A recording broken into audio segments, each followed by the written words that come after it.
Hey guys, tonight we're stepping back into the damp cells and twisted corridors of medieval imprisonment, where being locked up was no mere loss of freedom but a sentence to rot and despair. Forget the barred doors and guard tours you see in modern jails. In medieval times, a prison cell was a tomb of filth, starvation, and disease.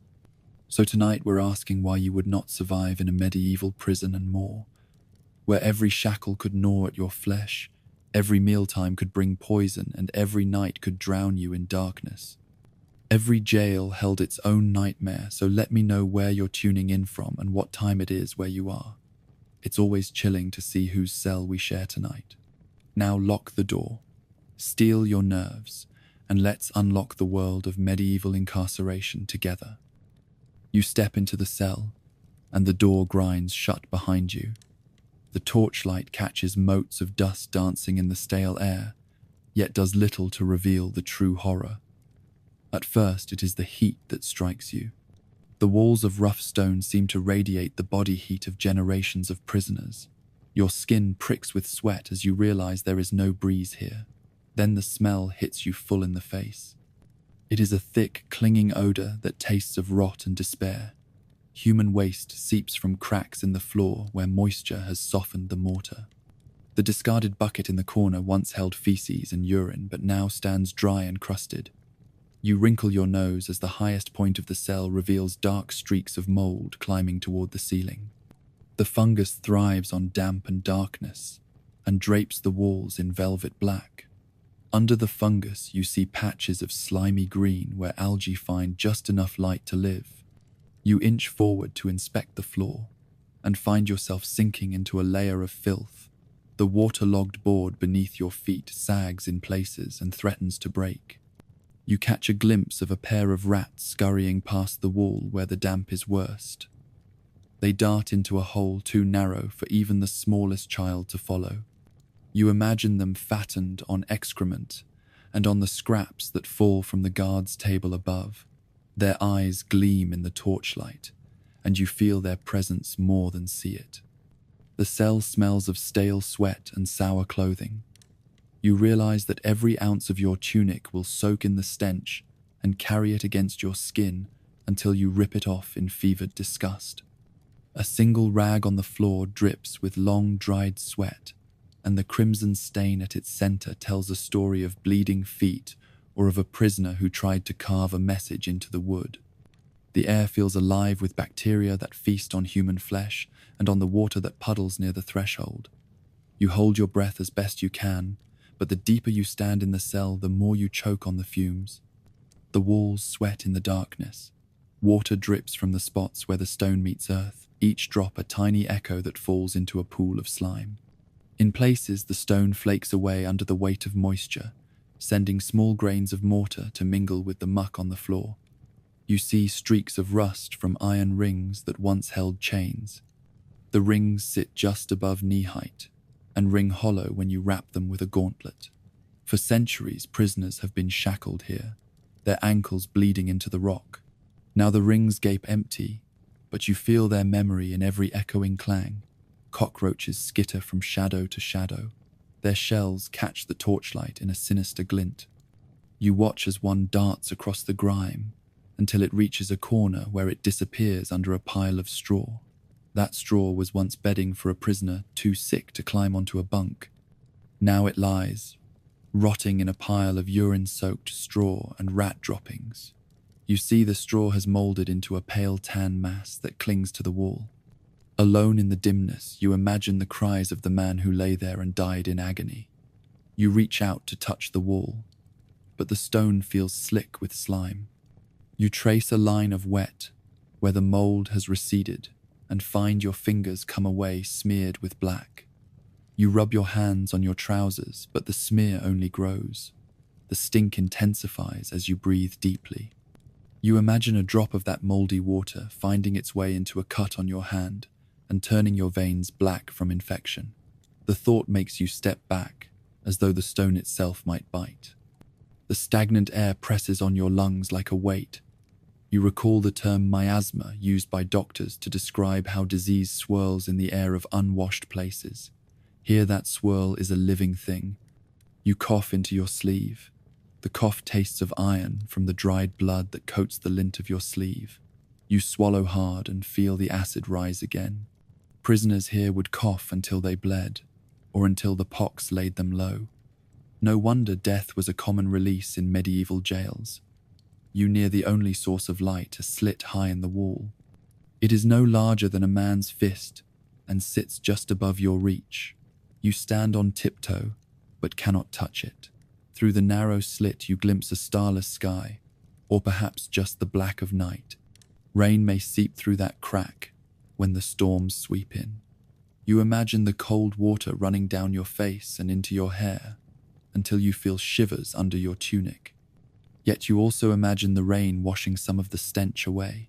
For a moment, you long for the chill of rain and the promise that you might one day breathe clean air again. Your eyes adjust to the gloom and you find the cot against the far wall. It is a wooden frame with a single rotten board left. No straw remains, only sawdust and rat droppings mixed into a grinding paste. You imagine any man who slept here would wake in a pool of his own sweat, and screams trembling on his lips. In the corner, you spot a lump of cloth tied with string. You pull it free and find it holds a crust of stale bread and a half bowl of water. The bread is speckled with mold so thick that the crust looks painted white. You inspect the water and see a sheen of oil lying on top. You imagine the swim of insects beneath the oil. No one would drink this willingly. Your stomach knots, and you swallow. Prisoners did not eat well in medieval times. Guards tossed out a few crusts and a cup of water once or twice a day. The rest was left to beggars who found scraps near the castle kitchens or who bartered on the outside. Starvation lay just beyond the bars. Some men would gnaw on leather straps to quell the hunger. Others would poison themselves by chewing on rotting bread, choosing madness or death over the slow decay of life in these walls. The torch guttering in your hand casts flickering shadows that crawl across the walls like living things. You sense the cell closing in around you. Every breath tastes stale, and every heartbeat echoes in your skull with the rhythm of your dread. You feel the weight of unseen watchers. The rats rustle in the corners. The mold drips from the roof. Water puddles at your feet and splashes with each heartbeat. In this darkness, the very stones feel alive with the misery of those who have perished here. You move to the door and find the iron bar heavy in its slot.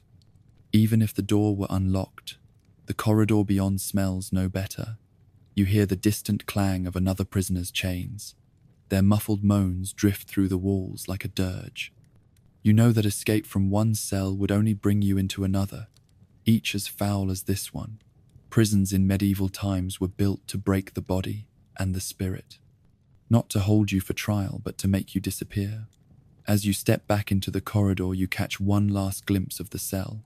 The torchlight reveals the glint of mold spores as they scatter. You hear the drip of water and the scurry of rat feet. You feel the cold draft from under the door and long for the sunlight you left behind. This is the world of medieval imprisonment, a world where survival meant holding your breath and where every breath carried the stench of death. No wonder few who entered these dungeons lived to tell the tale. You inhale sharply and feel the foulness clawing at your lungs. The air is thick with spores of mold carried on every breeze from the dripping walls. Each gulp of air brings unseen particles that settle deep in your bronchial passages. Within hours, you cough until your chest aches and your throat rasps with each breath.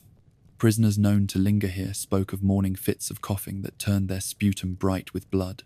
No healer could aid them once the dank air took hold. Everywhere you turn, droplets fall from the ceiling onto your shoulders and trickle down your back. Each drop carries the scent of decay and the seeds of disease.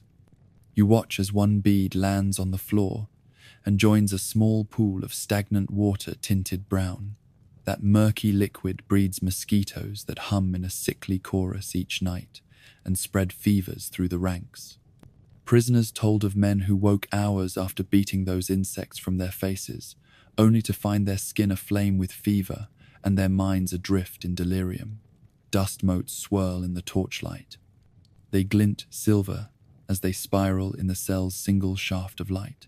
But as you peer closer, you see that many of those motes are fragments of dried feces and urine. The waste from the great hall above trickles through cracks in the floorboards and drips unseen onto the stone below. Each fragment carries bacteria that feasts on human flesh and thrives in warmth and darkness. You sneeze as one lodges in your nose. The aftertaste stings like salt. The walls themselves seem to breathe. At times you feel a faint warmth behind the stone and hear the skittering footfalls of unseen vermin. Rats wriggle through gaps in the wall and die in hidden corners. Their bodies rot in secret and add their own stench to the miasma. Rats crawling across a sleeping prisoner offer little warning. A bite or scratch can introduce plague into an open wound. A whispered promise of mercy at the tribunal often came with an infected bite from a celled rat. Airborne diseases rode on every breath. The medieval doctors spoke of miasma as if it were a living spirit that haunted unwashed places. They wore masks stuffed with herbs that did nothing to stop the invisible scourge. They recommended incense and scented gloves, but those measures failed in the face of raw filth and damp air. Prisoners begged for herbs and fresh air but found only bars and cell walls. They coughed themselves into oblivion, as no faith or remedy could choke off the miasma. Sleep brought no relief. The thin plank that served as a cot lay slick with damp. You shift position and feel the wood sucking moisture from your clothes. You breathe the cold air that seeps down your neck and tastes of mold and sweat. Each night your lungs tighten, and you wake choking in your own phlegm. Prisoners learned to prop themselves on elbows, but still they gasped for air until the dawn torch appeared like salvation. Few managed a full night without waking in terror. Sunlight rarely reached the cell. When it did, a fleeting ray cut across the floor, like a promise never fulfilled. The light revealed spores, dancing in the brightness, and the outline of a man's skeletal frame etched on the wall by mold patterns. It showed the faint rust stain where shackles once bit into flesh. You saw those images and knew they would haunt you long after you left. The cell claimed its victims slowly through suffocation and venom of the air. Breathing the same air day after day numbed your sense of smell until only the worst sense registered. You could no longer tell the difference between urine and seaweed at times. You complained, and guards shrugged. To them, the smell was part of their daily work. They wore no gloves or masks. They dragged men out for torture or for trial in the stench and saw no reason to turn away. Only the prisoners suffered as each breath became a battle for air.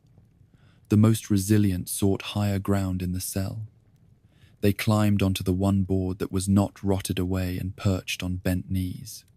From there they tried to draw fresher air. Some chiseled at the wall beside the light slit, hoping to widen it enough for a breeze. Others forged crude fans from scraps of cloth tied to sticks. They fanned the door cracks in hopes that a hint of wind would wash a breath of cold outside air into their lungs. But the castle kept its doors closed and the windows barred. No fresh wind could ease the suffocation. In time, the cell itself seemed alive with misery. You felt its walls pressing inward as your lungs cried for respite. You heard the drip of water on mouldy stone, like a perverse lullaby. You tasted rot in every breath. In the end, you knew that no matter how strong your will or how pure your faith, you could not overcome the poison you inhaled. The stench of the dungeon was no mere horror to be endured for a night or two. It was a slow killer that claimed mind and body in one relentless, suffocating embrace.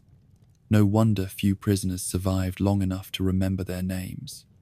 You step into the faint glow of torchlight, and your eyes fall first on the iron rings set into the stone walls. At ankle height, they wait for heavy manacles and chains to be snapped shut. You feel your skin prickle as you imagine the leather straps cutting into flesh and the coarse links biting into bone when a prisoner is hoisted into them.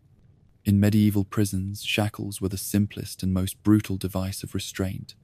They bound body to stone so that every movement caused fresh pain.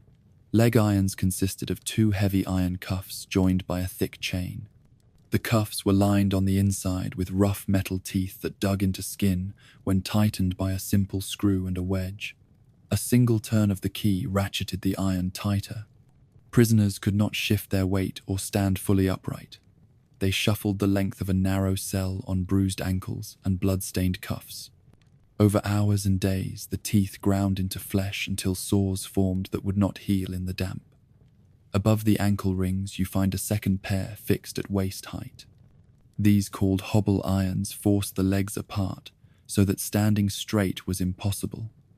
Each step was a struggle against metal that tore at the thighs. You imagine how blood filled the cloth of a tunic faster than any physician could treat it. Prisoners moved in a crouch or limped along on injured feet. The guards sometimes snapped these irons shut as soon as a new man arrived and left them in place for weeks. Alongside the irons, you see wooden stocks constructed from thick oak planks.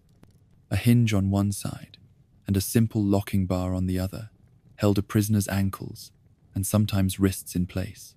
The stocks sat in the sunlit courtyard or in a window niche so that passers-by could hurl insults or rotten food. A man locked in stocks could not shift his weight or free his arms. He stood for hours or days on his own 2 feet, punished by the slow burn of sun on exposed skin and the cold bite of night air. Next to the stocks you find a pillory. It is a wooden frame with holes for the head and both hands. The prisoner's neck and wrists were trapped in the holes, and the wooden board snapped shut with a single lever. From that position, the head was held high, and the arms could not move. Prisoners in the pillory were subject to more than discomfort. They endured stones, rotten eggs, and insults hurled by crowds. They stood in agony as their neck and wrists ached with the fixed strain. On one wall you spot a more fearsome device known as the scold's bridle or brank. It resembles a metal mask that clamps around the head with iron spikes pressed against the tongue. Its purpose was to punish those accused of gossip or of speaking against authority. The tongue was forced down onto a lower plate lined with spikes so that no sound could form. Even uttering a whisper drove the spikes deeper into the tongue, causing fresh tears until the victim could not speak at all.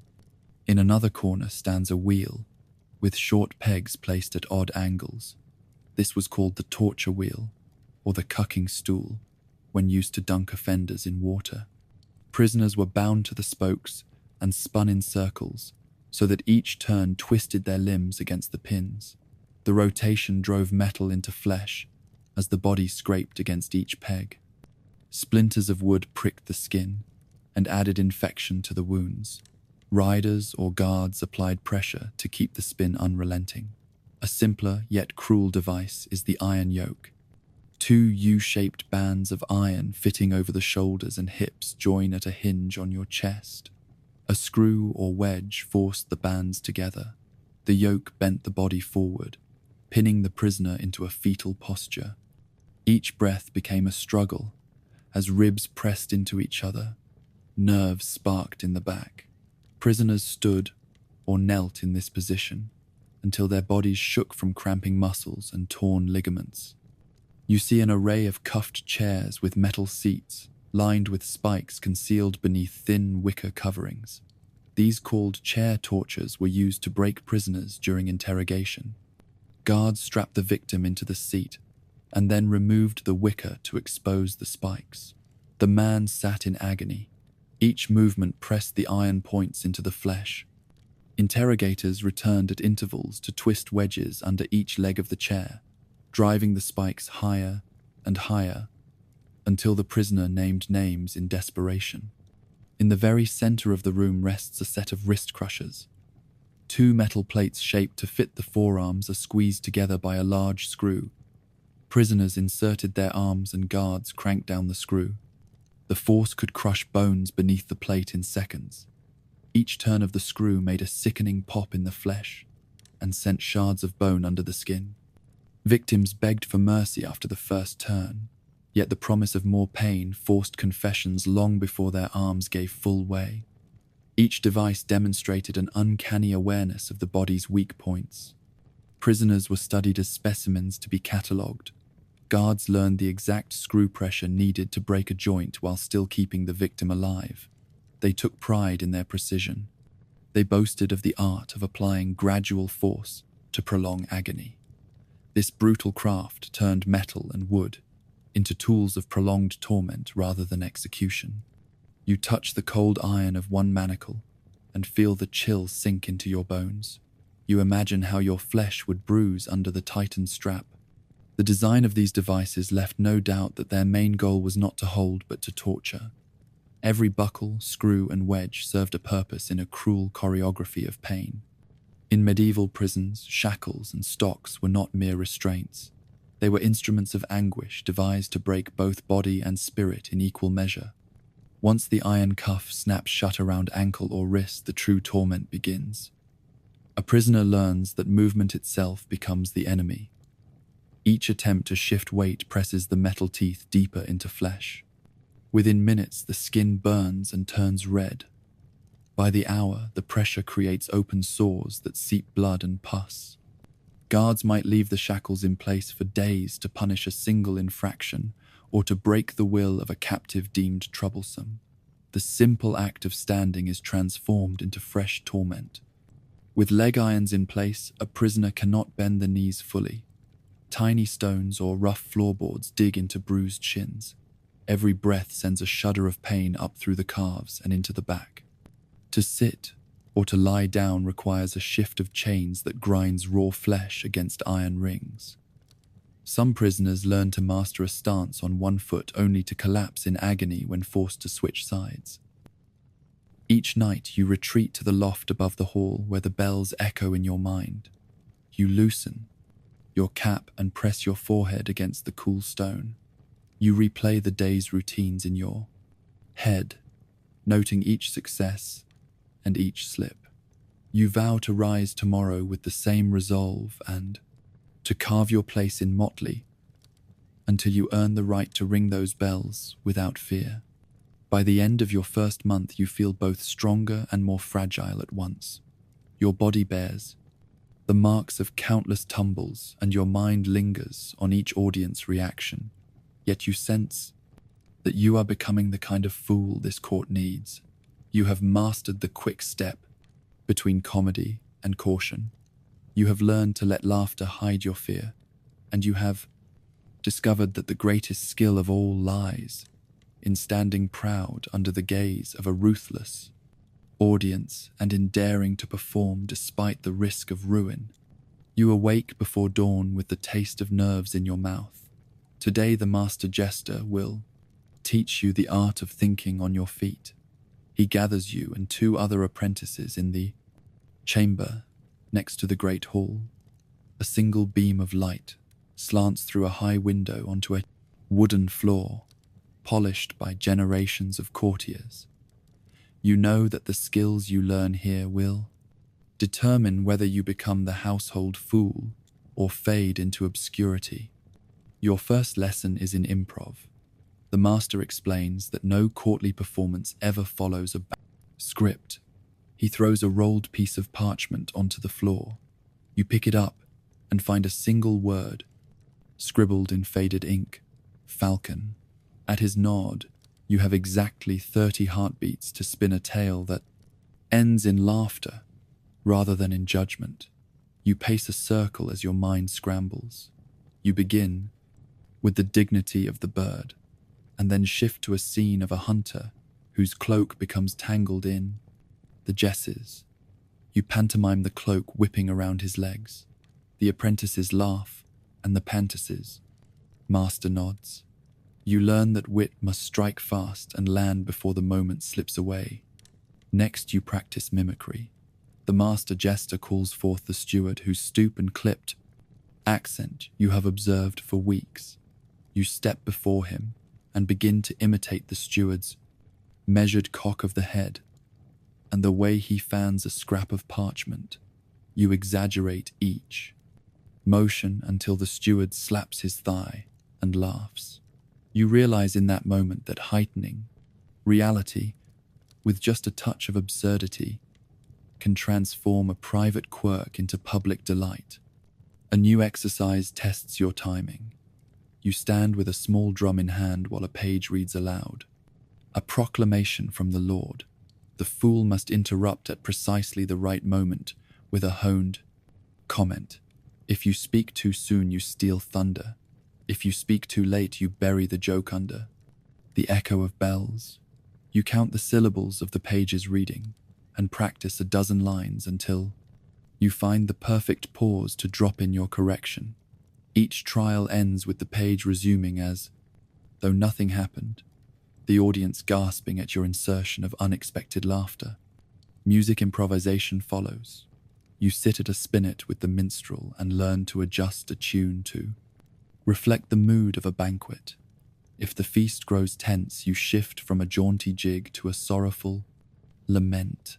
If the guests grow rowdy, you step up the tempo to coax them back into harmony. You learn that music holds power over emotion, and that a single wrong chord can sour the mood faster than spilled wine. You are then taught to wield satire like a blade. The master jester presents a poem riddled with praise for an envoy who seldom speaks. You are to rewrite it, so the envoy laughs at his own pompous style. You spend the better part of an hour carving verses that praise his silence. Above all other virtues, when you present the new poem, the envoy blushes and applauds himself. You learn that satire thrives on flattery wrapped in truth. Crowd work becomes your next challenge. The master herds you into the gallery while a small audience of guards, cooks, and stable boys gather below. You step to the railing and call out a greeting. They respond with jeers and a volley of small insults. You must answer, each with calm wit, or risk having a plate of porridge hurled at your head. You dodge a handful of stale bread and respond with a rhyme that turns the insult back on its speaker. The crowd erupts. You learn that a jester must read the mood and guide the crowd toward laughter rather than chaos. Another lesson tests flexibility. The master jester sets the table for a feast but changes the menu at the last moment. You prepared a routine built around roast swan and honeyed fruit. Now the table displays boiled turnips and brown bread. You step to the front and deliver lines about the virtues of humble fare. You pivot your act in real time, drawing laughs from the improvised shift. You realize that adapting on the fly separates a true jester from a mere entertainer. Psychologically, the shackles and stocks embodied power over both flesh and mind. A man could pace the length of a cell for hours, but the moment his foot brushed against the iron ring, he felt the cold bite of captivity. He realized that every step carried the reminder of his status as less than human.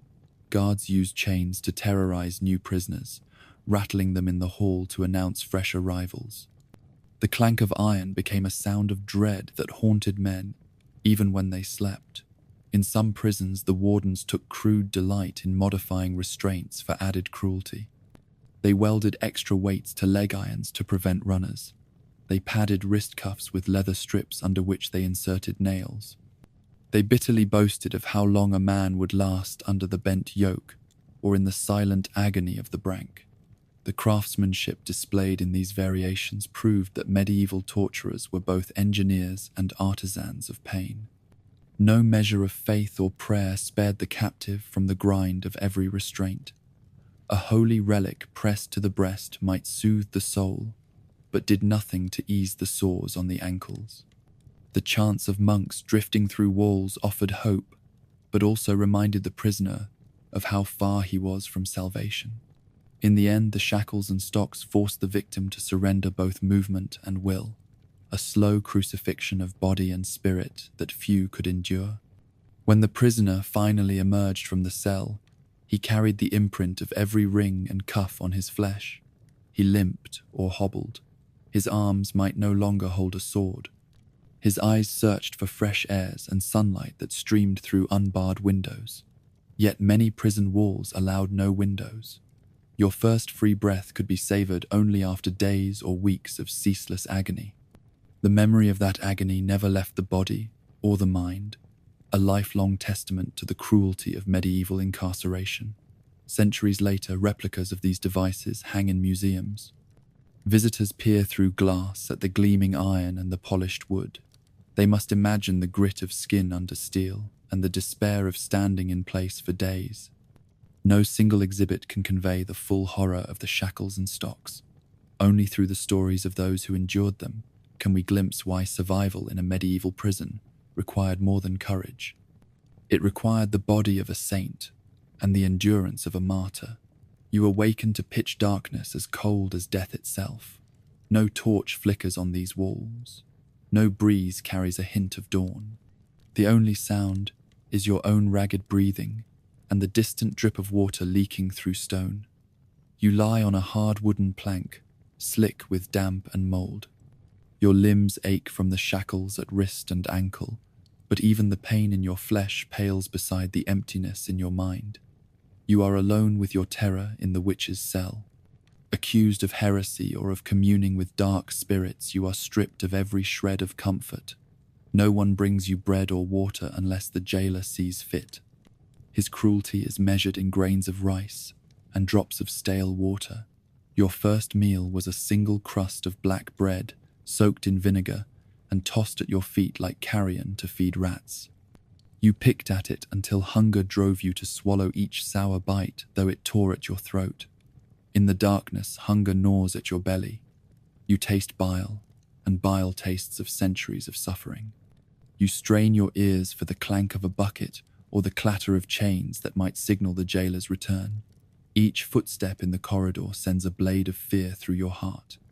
Will tonight be the night he offers water again, or the night he leaves you wholly to starve? You stare into the blackness of your cell until your eyes burn. Isolation is the sharpened edge of this torture. No cell ever had a window. No one hears your prayers or your screams. Even birds and winds seem afraid to come near these walls. You dream of sunlight and betray your captors by turning your face to phantom rays. When you wake, you find your body still unable to move. The shackles hold you fast and the night holds you captive. Each hour stretches like a year. Time no longer exists in slices of day and night. It is a single endless span of cold and hunger and fear. You count breaths and then count the seconds between each breath. Your mind loops the same prayers and curses until you cannot tell which are your thoughts and which are whispered to you by mad spirits. Tormentors whispered at your trial that the devil would visit you in this cell. Now you fear that each shadow hides a gleaming horn or a black cloak. The jailer visits but once in the first 3 days. He slips in with the meager bowl of gruel that smells of old cheese and rotten fish. You try to eat, yet your stomach rebels at the stench. You imagine any piece of meat in that filthy mash might still hold a tooth or a toenail. You swallow only out of fear of his whip if you refuse. He then snaps the cell door and leaves you alone again. You clutch your knees in a futile attempt to keep warmth in your body. In the cold of the cell, your joints lock and ache. You try to stretch your arms but feel the metal burn into your wrists. You press your palms against the stone wall seeking any warmth. Instead, you find slick mold that curls between your fingers and leaves a black smear. You flick it away, but it clings under your nails. Infection lurks in each spore. You cough into your sleeve and taste the mold in your mouth. On the 4th day, hunger tips into delirium. You imagine rats crawling over your body. You feel them nibble at your flesh.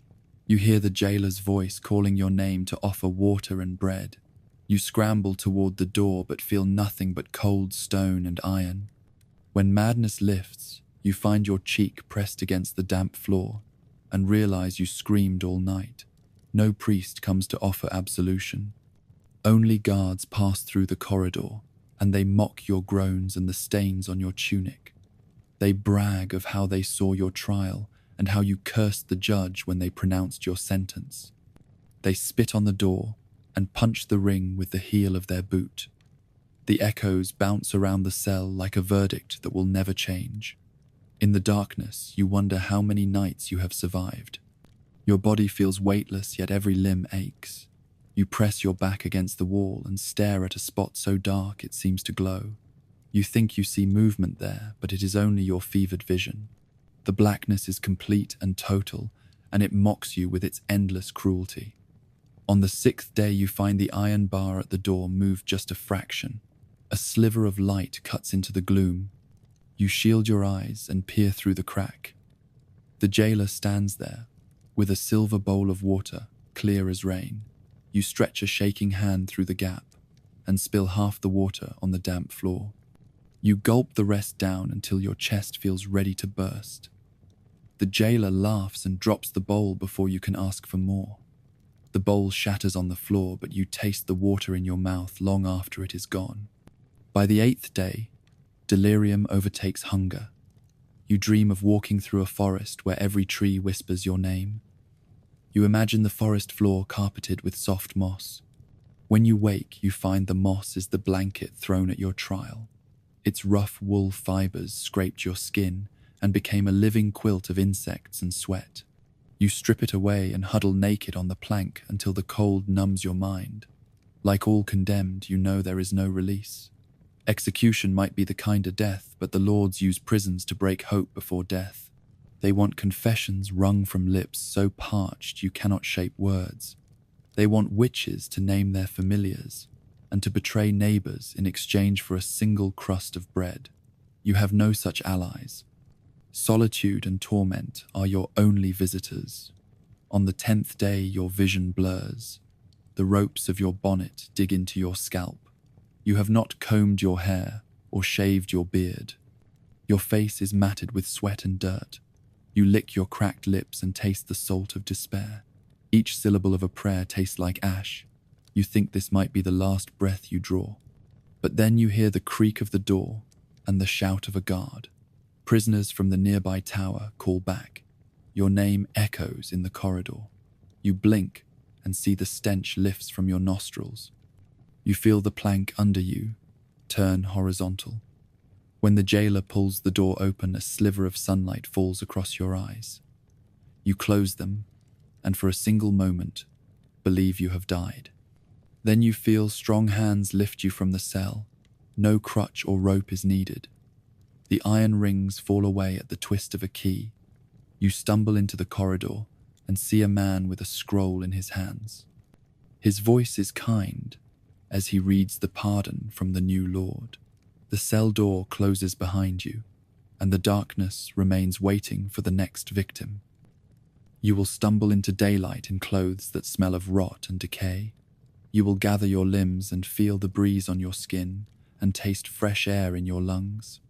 Yet the memory of the witch's cell will burn in your mind forever. You have seen what happens when justice becomes cruelty and fear. No court will ever treat imprisonment as mercy again. You will speak of this cell in whispered tones so that no one believes it can be real. But you know the truth. You have survived the witch's cell. You have witnessed the ultimate punishment, levied with silence and darkness. Now you carry that memory in every breath you take. You lie on the plank as hunger gnaws at your gut.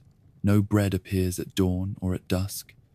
The jailer's bowl remains empty for days at a time. You learn that food is not sustenance here, but a tool of control. Each missed meal twists your stomach into knots that echo in your throat with a hollow roar. At first you try to ration your saliva. You lick your lips until they bleed and taste only iron and salt. You clutch the empty bowl to your chest as though it could hold water or crumbs. Your mind drifts to memories of kitchen fires and fresh loaves. You see the baker's apprentice pulling warm crusts from the oven, his face lit by candlelight. You remember the smell of yeast and honey. Those remembrances become a cruel tease that turns your stomach into a pit. In starvation, your body becomes the enemy. Each breath saps strength from your chest. Your limbs twist with cramps so sharp they steal your breath. You curl into a ball on the plank to try to ease the pain, but the cold stone stabs at your back. You moan with each spasm. In your delirium, faces of past accusers dance in the darkness. You imagine them laughing as your knees collapse under the weight of your own flesh. Your belt, once buckled at your waist, now cuts into your hips. The leather straps of your tunic rub against your chest where ribs press the cloth into your skin. You remember the fullness of your belly before imprisonment. You paid no heed to hunger in those days. Now each pang is so fierce you wish for a single piece of stale bread, even if it brought sickness or carried filth. On the third day your wounds refuse to heal. The sores at your ankles from the shackles fester without nutrition. You touch them gingerly and taste the salt of dried blood. You wait for an infected smell to rise, but there is none. Only the background stink of mold and waste. Your wounds weep black ichor that stains the plank. You catch yourself wishing for the pain of salt water poultice rather than the ache of open flesh. Salt water would have stung, then soothed a little. Here you have neither salt nor water. Your cell offers only the damp that drips from the walls and pools at your feet in green slime. You dare not drink that foul liquid for fear of madness or worse. You remember the bowl of fresh water the jailer gave you once, dribbling out 2 mouthfuls. You licked each drop as though it were nectar. Now the memory of its taste is sharper than any pleasure you knew before. On the 6th day you crawl from the plank and find the corner where the water drips most freely. You press your lips to a narrow crack in the stone and hold your breath as you drink. The water tastes of moss and rot. You swallow as much as you dare, hoping to ward off the worst of the thirst. You know the very act risks adding disease to your misery. Each gulp buys a moment of relief before a wave of nausea sweeps over you. Your mind warps in the void left by food and water. You see shapes in the darkness, figures who beckon you closer. They wear cloaks of mist or robes of flame. They whisper promises of escape or of a feast beyond these walls. You follow their ghostly hands into a corridor that does not exist. You trip over chains and fall into a heap of lice and rat droppings. You wake to find the cell empty of visions, but full of your own tears. On the 8th day, your vision darkens at the edges. You can no longer hold your head upright without dizzying pain. Each movement is a thunder of agony in your temples. You fear that if you close your eyes, you may never wake again. Yet the madness of sleepless hunger stabs you with shadows so terrible you dare not rest. You stand on wobbly legs and kneel against the wall, begging for a loaf of bread that does not come. Your bones feel hollow. The marrow in your thighs and your arms aches until it throbs with a hollow buzz. You place your hand upon your collarbone and feel the slight ridge of bone now protruding under the skin. A finger can glide along your ribs as though you wore a carved shell beneath your skin. You touch your wrist and feel the pulse throb so softly you struggle to find its beat. Each heartbeat is a distant echo of life. Guards mock you when they pass by. They kick the door with the heel of a boot. They shout, "Witch!" into the gloom and laugh at your emaciated frame. You try to raise your head, but the effort sends a slam of pain through your skull. You fall back and see their boots vanish into the corridor. Their echoes fade, but the mockery remains etched in your mind. You wonder if you could eat their laughter, if it took away the hunger. In starvation, your senses betray you. You smell bread baking in a far-off kitchen. The scent drifts through secret cracks, and you follow it like a hunted hound. You find nothing but more stone walls and more damp shadows. You press your ear against the wall to catch the clink of a pot or a scream from a neighboring cell, but hear only your own ragged breathing. You wonder if your mind is playing tricks, or if the world outside has abandoned you entirely. On the 10th day, the cell door squeaks open, and fresh air pours in like a gust of salvation. A man stands there with a loaf of bread wrapped in linen. You blink against the light until your eyes focus on the crust. It glows like a halo. You snatch it from his hand and devour it in 3 bites. Your throat catches on the second. You choke on soft crumb and hot crust. You spray the guard with blood and tears. He only sneers. He pulls the bread back and tosses it on the floor. You crawl after it and smear the last crumbs on your face. He locks the door and leaves you clutching the empty cloth. You feel as though you have been forgiven a sin so grave that you do not know if you deserve the mercy. The door clangs shut and the food is gone. You sob into your hands and taste dust and bread mingled into the same bitterness. You know that even a single loaf is not enough. You will beg for more, but none will come. By the 12th day, you lie still on the plank and dream of feasts you have never eaten. You see great tables heaped with roast fowl and sweet cakes. Valets pour goblets of wine that gleam like rubies in the torchlight. You reach for a loaf and find your hand touches only mold. You feel tears slide down your cheeks, though your eyes remain fixed on nothing. You have not eaten in 5 days. The next breath in the cell carries your destiny. Each moment is a step closer to collapse until there is nothing left but pain and the silence of empty stomachs. You tremble and reach for the shackles at your wrists. They are the only thing still real. When the door opens at last, it is not the jailer who stands there, but the new judge come to inspect the prisoners. You rise on unsteady legs. Your prisoner's garb hangs from your ribs like a ragged cloak. You hold your hands out, and the cuffs fall free at a twist of his key. He presses a bowl of gruel into your hands and steps back. You fear the bowl will vanish, but it remains. You press it to your lips and taste life again. In that moment, you know you have survived the witch's cell. You have felt the agony of starvation so deep it stole your soul. You have fought the hunger that turned your mind into a battlefield of illusions. You have stared at the darkness and found only yourself. Now you carry in your bones the knowledge that starvation was the most patient torturer of all, and you vow that no soul ever again suffer this slow undoing in the name of justice. You step into the prison corridor, and the first thing you notice is a rustling in the gloom. At your feet, dozens of beady eyes reflect the torchlight. A foul chorus of squeaks and claws on stone fills the air. Rats pour from every crevice in the walls. They swarm from rotting wood and from dark hollows where centuries of waste have collected. You feel a tug at your heel and look down to see a grey, whiskered face inches from your boot. You freeze as the creature bares its yellowed teeth before darting into the shadows. These rats thrive on the filth that coats every surface. Prisoners relieved themselves in corners or into shallow troughs that never fully drained. The runoff soaked the floorboards and seeped into cracks in the mortar. Food scraps tossed at the cells became a magnet for vermin. Stale bread and spoiled vegetables lay in wet heaps that ripened under the torchlight. In that rotten banquet, the rats fatted themselves on mold and maggots and grew bold enough to crawl over sleeping men in search of scraps of flesh. In the dead of night, the rats invade the cells once the guards have closed the doors. Their numbers multiply in darkness. You imagine them forming lines that surge like water under the plank floors. They swim through sewers and channels dug by previous inmates. They climb chains and rattle shackles. Their claws scrape across the stone walls in a relentless patter that never ceases. Prisoners say the sound can drive men mad if they listen too long.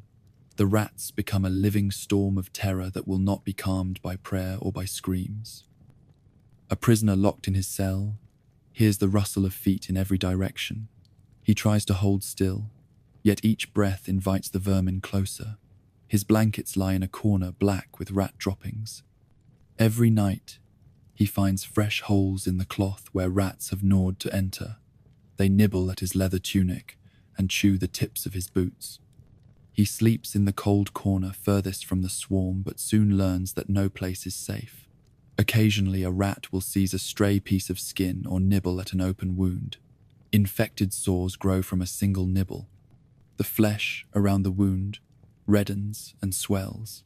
Pus bubbles beneath the skin and spreads like a creeping tide. Without clean water or antiseptic herbs, the infected prisoner fades into delirium as the poison spreads through his veins. The rats feast again on the rotting flesh as life ebbs from his body. When a guard finds the body, it lies curled in a pool of blood and weeping sores. No tally is kept of these deaths. They vanish in the night, and new prisoners fill the cells before dawn. The rats come to feast on every creature trapped in their domain. A corpse abandoned in a corridor invites a feast so voracious that within hours nothing remains but bone and sinew. Prisoners learn to drag bodies to the outer yard or to leave them in a corner out of sight. But rats follow the scent of death. They arrive in hordes so dense that they carpet the floor. They scale the walls and form a living mass that slides from stone to stone. Only nets or smoke can drive them back. Guards rarely bother to clear them. In some corners of the jail, the rats become a twisted form of keeping guard. A prisoner plotting escape finds his passage blocked by a pyramid of rats. The creatures stare with unblinking eyes and refuse to retreat. Each time he strikes at them, they scatter only to return in greater numbers. When he flees back to his cell, he finds fresh droppings at the entrance as a warning. Prisoners whisper that the rats belong to the devil himself and guard any corridors where secrets lie hidden. Guards use the rat infestation to their advantage. A question or a plea for mercy might be greeted by a shove that sends the victim stumbling into the swarm. The rat seize his ankles first, then begin to climb. A prisoner may escape the cell for fresh air, but the guards drive him back with clubs into the clattering mass of claws and teeth. When he trembles in the corner, they begin the questioning again. Under the pressure of fear, he confesses just to avoid the rats. In this way, rats become silent interrogators more effective than any rack or iron chair. In the limited light of flickering torch fires, you see the rats clambering across your limbs. You wrench your feet up and feel the cool stone beneath your heels. You stare into the darkness and see hundreds of shadows skittering like living droplets of ink. Each droplet carries 100 teeth. You tighten your cloak around your legs and press your back against the wall. You know that no door can keep them out. Only the stench of human flesh and the echo of your own heartbeat remind you that you are alive. Over time, prisoners learn to strike a bargain with their vermin tormentors. They leave scraps of food in corners, far from their cot. They rub cloth on their own skin to mask their scent. Some smear oil around the cell bars, so rats slide off. Others dig shallow channels along the walls to drain water away from their bedding and keep the vermin at bay. These small measures can bring hours of relief. Yet each night the smell of filth and the rustle of claws returns to claim its due. The worst madness comes when the rats invade the mind. Isolation and hunger prime the prisoner for terror. A rustle in the gloom can become the shape of 100 starving rats. The mind makes phantoms of vermin crawling under the skin. Prisoners scratch at their limbs until the blood flows freely. They tear at the walls to dig tunnels to escape. They beg for death as salvation from the living swarm. Sanity frays with every passing night until only the darkness remains real. In the morning, guards sweep through the cells and find the rats retreating from the glint of metal. They see the body of a man who tore himself apart in delirium. They see his screams echoing through empty corridors. They shrug and lock the next prisoner into that cell. No verdict is recorded. No prayer is said. The rats lick the blood from the stone floor and prepare for another feast at sundown. This infestation of rats reveals a prison regime that uses nature itself as a weapon. No barrel of water can wash away the stench of vermin. No prayer can banish the rustle of claws in the night. In the jails of medieval lands, the rats held sway as lords of darkness. They feasted on filth and on flesh, and their legacy is written in the madness of those who opened their cells to find a legion of hungry ghosts waiting. Beneath the scuttle of tiny feet and the rustle of grey fur lies a far more deadly terror than any blade or rack. Rats in medieval prisons were not only scavengers but carriers of pestilence. They carried fleas that harboured the plague bacterium and other diseases that thrived in darkness. Each rat that brushed against a prisoner risked leaving a living parasite to burrow into the flesh and feast on blood. Within hours, a single flea bite could seed an infection that no jailer or priest could cure. Prisoners who lived near the floor found their ankles covered in small red welts. In summer, these welts swelled into painful boils that oozed dark fluid. In winter, they filled with pus that froze under clothing. A man might scratch until skin broke, inviting more fleas and more infection. He cried out in agony as the flesh around each boil turned black from gangrene. No surgeon dared touch these sores for fear of spreading the infection. Many begged to be left to die quietly rather than endure a surgeon's cauterizing iron. When plague struck the jail, it came first through rat-infested cells, and then through the corridors in a silent wave. A prisoner might awaken with fever so high that his skin burned like fire. Every breath felt like glass slicing through lungs. His muscles clenched and shook with tremors that left him drenched in sweat. Within days, purple blotches appeared on his arms and legs. He cried out for water and mercy, but found only rats gathering at the threshold of his cell, as though waiting to finish him off. Priests and surgeons knew little of contagion. They attributed the plague to sins of the soul or to divine retribution. They carried holy relics and incense as protection, but neither could halt the disease. They dared not enter the cells most plagued by rats. Instead, they prayed across the hallway and left bowls of rosemary and lavender outside the doors. The fragrance masked only the stench of death, but offered no real defense against the microscopic enemy borne by vermin. Some prisoners tried desperate measures to ward off infection. They smeared their bodies with olive oil or with mixtures of garlic and vinegar. They wrapped their wounds in strips of linen dipped in wine or in herbal concoctions, intended to draw out disease. Yet these measures succeeded only when combined with fresh air and warmth. In the cold, dark cell, none of these remedies could reach the rats nibbling at the edges of their efforts. As infected men collapsed in the cells, the rats came to feast on carrion. Their numbers grew as they gorged on the dead and on the fevered living. Each corpse became a banquet table. Within hours of a prisoner's death, his body swelled from fever and then slackened as the plague consumed his organs. The rats tore through cloth and flesh to reach the marrow. Their teeth ground bone into fragments they carried off to hide in empty corners. By the time guards discovered the body, little remained but bone shards and the tattered rags of a life wasted.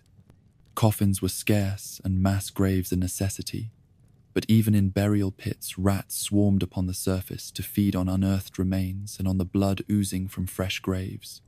Diggers labored in terror of claw and fang. They covered their faces with cloth, but found that despair offered little defense. In daylight, the rats retreated only to return at dusk and dive beneath the loose soil once the diggers departed. Survivors of the plague in prison gained a grim reputation. Some men awoke from fevered delirium to find their cellmates vanished and a swarm of rats around them as if to welcome them back to life. Others who healed from louse-borne fevers carried nodules under their arms and scars on their legs.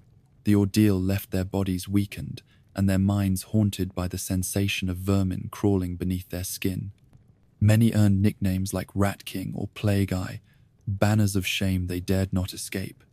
The psychological toll of knowing that disease lurked in every shadow proved as cruel as any interrogation. Prisoners spoke of waking at night to feel rats crawling over their bodies. They scratched and thrashed until they collapsed in exhaustion. In the dream world of fever, they saw rat teeth emerging from their own gums. When they awoke, they sought fresh water to rinse away imagined vermin. They ate only when a guard offered morsels in sealed bowls. Each sound of scuttling in the dark sent them into panic. Guards sometimes exploited that terror. They opened a cell only to toss in a handful of grain and then slam the door shut once the rats poured in. The prisoner fought the vermin for morsels of food.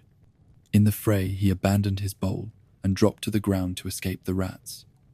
Guards laughed as they watched him thrash until the grain was gone, and the pursuers had no reason to stay. Then they opened the door again and let the prisoner crawl out of the cell like a wounded animal. In one notorious account, a judge sentenced a heretic to remain in the rat-infested section of the jail until he recanted. Months passed, and the man grew so used to the vermin that he claimed an alliance with them. He spoke of the rats as his brothers and declared them angels sent to visit him in his cell. The judge grew fearful that the man's madness might spread among the other prisoners and ordered him moved to solitary confinement. The rats followed him there and gnawed through the wood to reach his new cell. In that story, the rats became miracles as well as monsters. In the end, rats stood as the true lords of the prison. They feasted on waste and on blood. They spread disease and drove men to horror. They formed living armies that promised no mercy and no end. Every prisoner who walked those corridors shared the knowledge that no sentence was complete without the gnaw of rat teeth and the swirl of flea-borne death. To survive in a medieval jail, one needed more than steel or faith. One needed to escape the rats and the diseases they carried in their bodies. Few managed that feat. Those who did recounted the terror of scuttling claws on their bones until their final day. Nearly all others lay buried beneath the rat-infested stones of forgotten cells. You awake to the rumble of distant thunder and the churn of rotting water beneath your feet. Before you even open your eyes, you taste the sour tang of bile in the back of your throat. The stench of decay hangs thicker than smoke.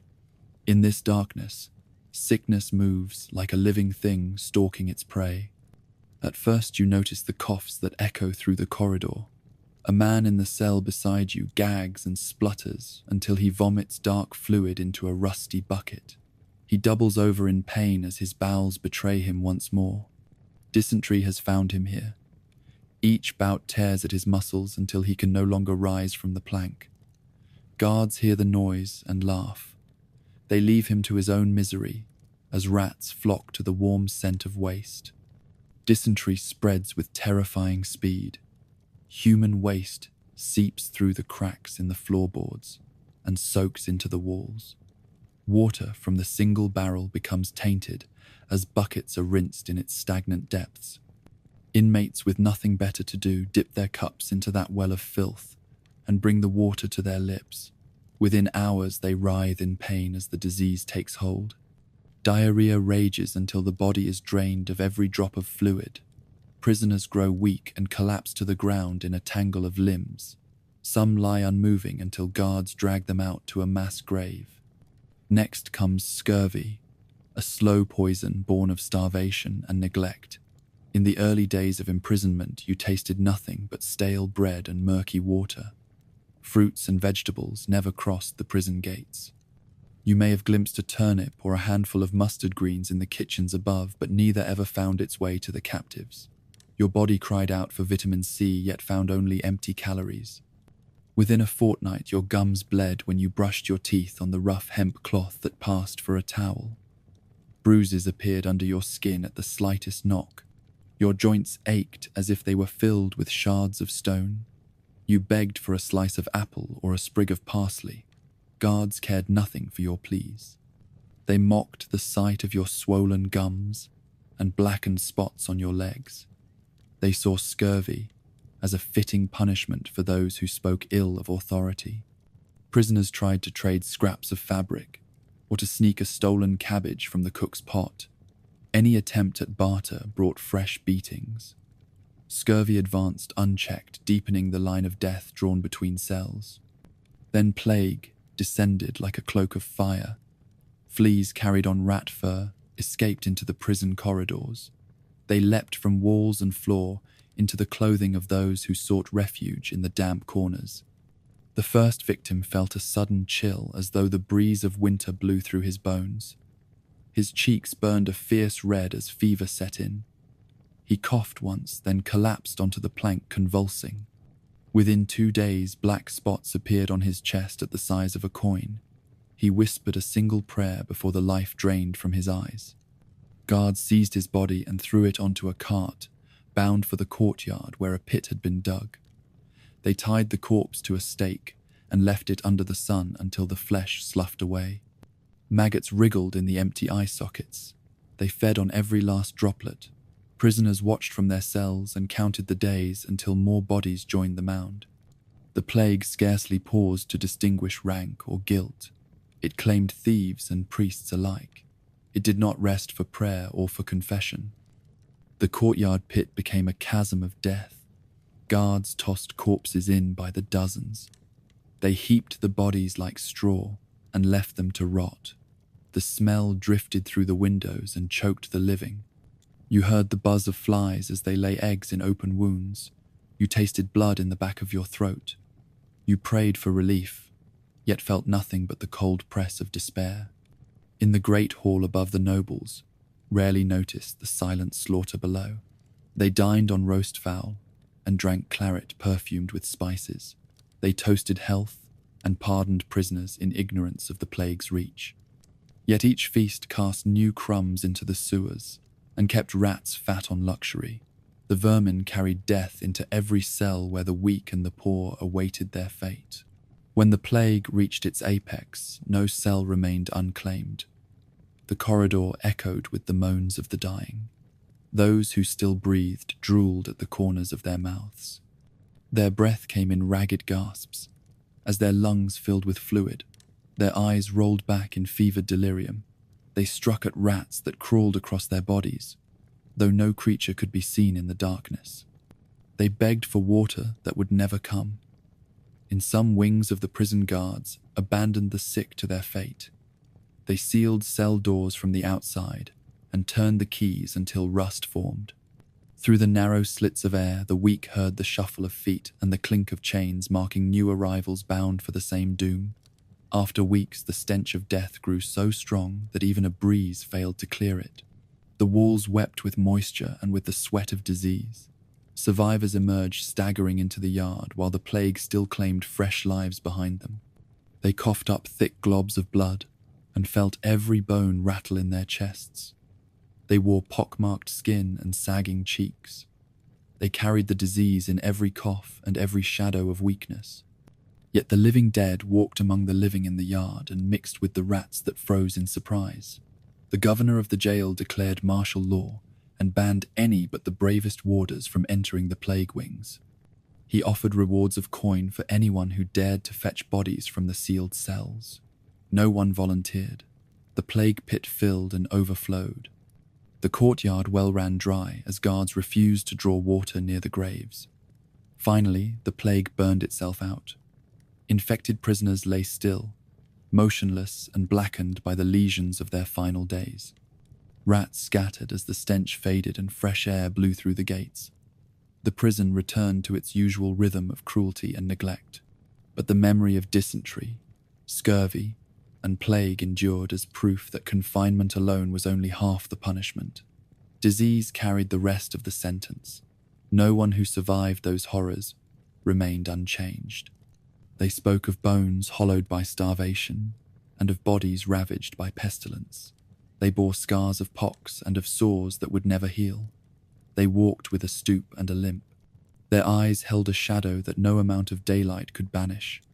In their nightmares, they still heard the drip of water on mold and the rustle of rat feet in the dark. In the end, medieval prisons were not merely places of confinement. They were crucibles of disease, where men were condemned to endure the worst that the human body could endure. Dysentery, scurvy, and plague moved through the cells unchecked by mercy or by medicine. Each infective agent carried its own sentence of agony and of death. The true horror was not only the loss of freedom, but the slow erasure of life itself at the mercy of sickness and of rats and of emptiness. When the plague first appeared in the prison, it struck without warning. One morning, a jailer found a man collapsed at his cell door. His skin was stained with purple blotches, and his breath came in rattling gasps. Fear raced through the guard ranks, and a crude quarantine was ordered. The corridor was sealed with a plank of wood, and a rope looped through iron rings. Prisoners pounded on the walls, but none could pass. The man inside died before even the jailer dared to approach. In those days, no one understood how the disease spread. Theories blamed sins and stars rather than fleas or bacteria. Some priests preached that sinners were marked by the plague, and that prayer alone could cleanse the soul and body. They carried relics to each cell and whispered prayers over the threshold. Yet the moment they slipped inside, they collapsed with fever. The relics lay abandoned on the floor as the priests fled in terror. Their failure only deepened despair among the captives. Medical men tried to tame the plague with an odd mixture of remedies. They crushed mint leaves and scattered them through the cells. They burned aromatic resins in small braziers and passed the smoke beneath cell doors. They tied posies of herbs to the walls and to the belts of prisoners. None of these measures stopped the rats or the fleas they carried. Indeed, the cloth bouquets soon rotted and spread mold spores through the air. Fevered men found their coughs worsen beneath the fumes. A warden proclaimed that bloodletting might release the corrupt humours causing the fever. He summoned a barber surgeon and made him slice a vein in the man's arm. The prisoner felt only a moment of relief as blood poured out. Within hours, he lay too weak to cry for help. The barber surgeon watched in grim fascination as the patient slipped into delirium. He patched the wounds and fled before dawn. The prisoner died, with the empty bowl at his side. Some captains ordered that those with any sign of fever be moved to cells at the far end of the tower. They hoped that distance and fresh air might spare the rest. Sailors on ships used isolation to survive outbreaks at sea, so why not here? The new cells had cracks in the walls and a leaking window that admitted a hint of wind. Inmates carried blankets and scraps of straw to their new quarters. Yet the plague arrived on the wind and through the rats that fled the sick cells. Within days, every new room echoed with coughs. A desperate effort saw some prisoners dragged into the yard at midday sun. It was believed that heat and light would cleanse the body and purge disease. They sat on stone benches beneath the sky and tried to draw deep breaths. Sweat beaded on their brows, yet the fever remained. Some tripped and fell into pools of stagnant water. The guards watched and jeered. They let them lie there until evening, and then herded them back inside. Those who survived brought fresh sores and open wounds into their cells. A handful of inmates tried to learn from the sewers. They climbed into the underground channels that ran beneath the prison. They hoped to reach the river beyond and to wash themselves in fresh currents. Only a few returned. They stumbled back hours later, rags soaked in black water and eyes wide with horror. They spoke of rats as large as hounds and of brittle bones jutting from the muck. They coughed, a contagious breath that sent new victims staggering at the sight of them. The empire of death lay underground as well as above. In the great hall above, nobles debated sending a physician to the worst wings of the jail.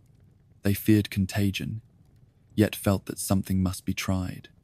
A campus of novices carried trumpets into the ward and sounded a call for the sick to rise and follow them. They meant to gather the fevered for treatment. Instead, the novices met a wall of corpses and flies. They dropped their trumpets and fled, leaving the sick to scream in the dark. The nobles closed the gates and feasted in ignorance of the horror beneath. Even after the epidemic passed, the scars it left on survivors never healed. Men who regained health found themselves shunned by other prisoners. They carried the mark of the plague in their coughs and in the slight tremor of their hands. They displayed curious scabs at the corner of their mouths from the septic sores that lingered. They feared every rat scuttling at their feet and every whisper of a stranger behind their cell door. They told stories in hushed tones of watching their cellmates die one by one. Chroniclers who recorded the plague in the jail wrote of the death toll in bare figures. Yet they hesitated to enter the cell blocks themselves. Their accounts detailed hundreds of victims and the ragged coffins carried out before dawn. They noted that no survivors could confirm the numbers. Those who spoke of their ordeal did so only after weeks of exile to the infirmary. Even then, their memories blurred between waking and fever dreams. The plague also changed the way prisoners were treated in the long term. Jailers added new rules forbidding any water vessel to be shared between cells. They ordered daily inspections of the sewers and of the drainage channels. They built a small tower at a distance for the first quarantine station. Prisoners arriving with signs of fever were taken there and left until their sickness passed or they died. The tower became known by its cruel name, the Tower of Silence. It stood as a grim warning that the jailers now feared disease more than prisoners. Yet the measures came too late for thousands. Many families lost sons and daughters within those walls. Noble houses counted the living few who emerged with their honor intact. They paid to erect chapels at the site of the mass graves. They donated relics and stained glass windows to remember the dead. The chapels remained places of pilgrimage for centuries. Pilgrims walked the hallways once rife with fever and rats in reverent silence. They prayed for protection against plague in their own homes and wrote petitions in hopes that the saints would spare them from the same fate. In the end, mortal sickness proved the harshest jailer of all. No cell-barred heat, or mice, or hunger to a greater degree than disease. Dysentery pared away strength. Scurvy broke bones from within. Plague stripped life from the living in a single night. The medieval jail survived on cruelty and on the pretense of justice. Yet it was disease that dispensed the final sentence. No confession could halt it. No prayer could contain it. In those cells under the earth and stone, the only verdict was death. You wake before dawn to the clatter of chains and the harsh bark of a jailer's command. In the dim light you see a wooden bowl placed at the foot of your plank. It holds a thin gruel of boiled barley so watery that each spoonful tastes of paper soaked in pond scum. There is no salt, no spice, no flavor to chase away the memory of hunger. You lick the bowl clean despite the bitter taste that tears at your tongue. Bread comes once a day, if at all, and then only in small crusts so hard they crack your teeth. The loaf is baked from the poorest grade of grain ground between stones that never felt the touch of cleaning water. Bits of chaff and husk mix with the flour and add a scratchy texture that grates across your palate. You pray for a single crumb that might hold a shard of dried fruit or the faintest trace of sweetness. None ever arrives. Water is worse. A single barrel sits in the corridor.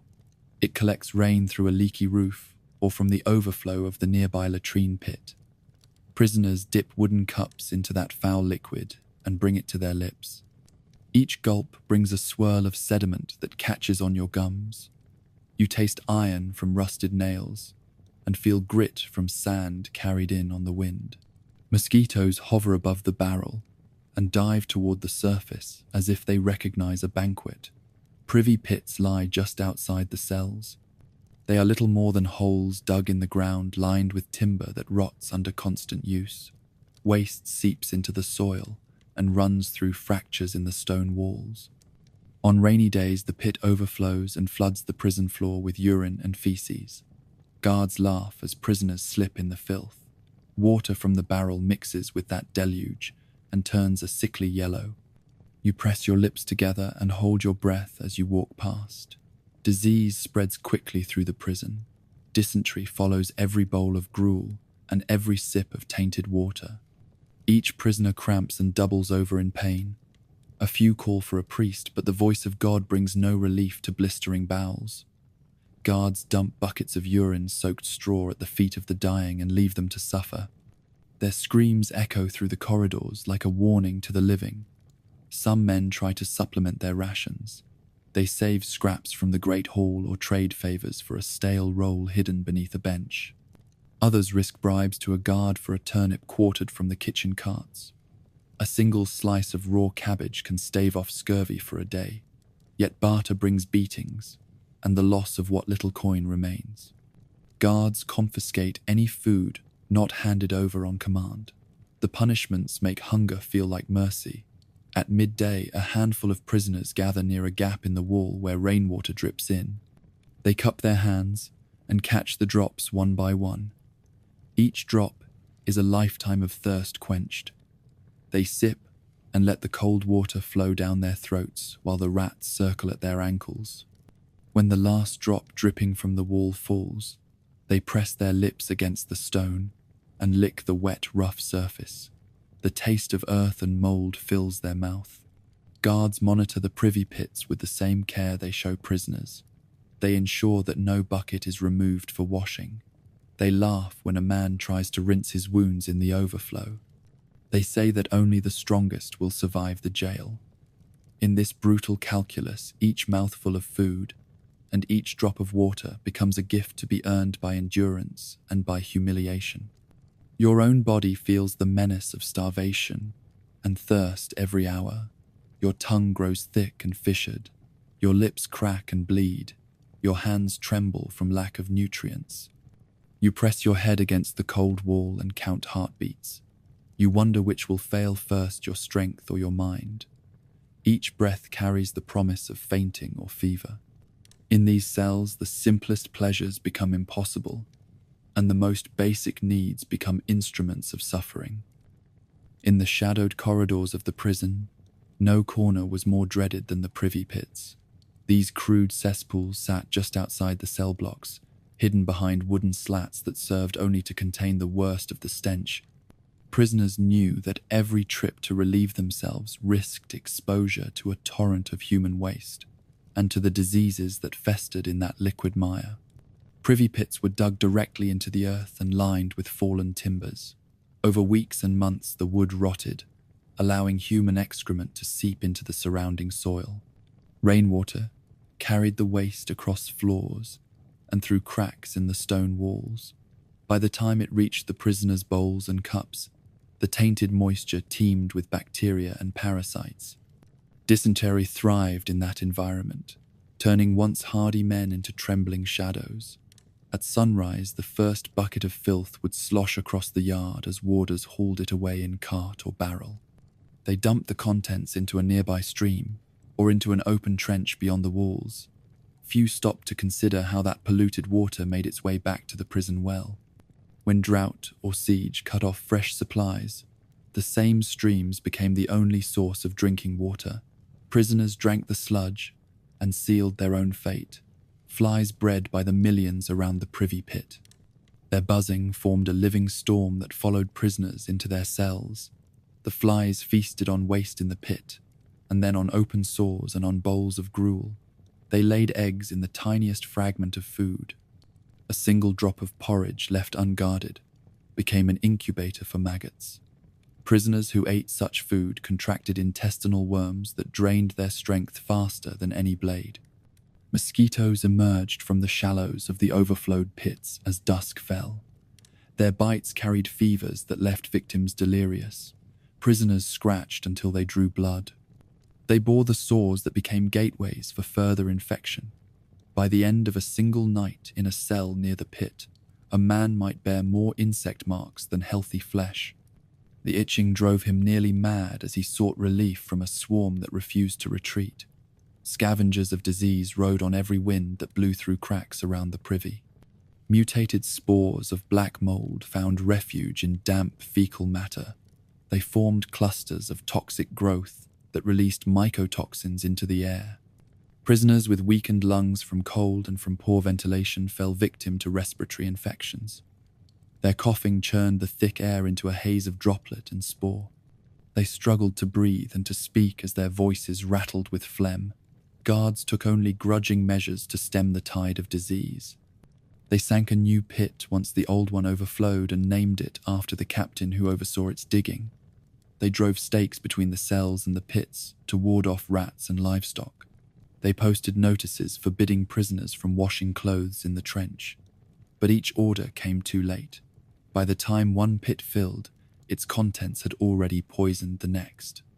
Prisoners devised makeshift ladles from broken belt buckles to dip water from the puddles furthest from the pit. They believed that distance alone might spare them the worst of the filth. They built small barricades of straw and wood to channel overflow away from their cells.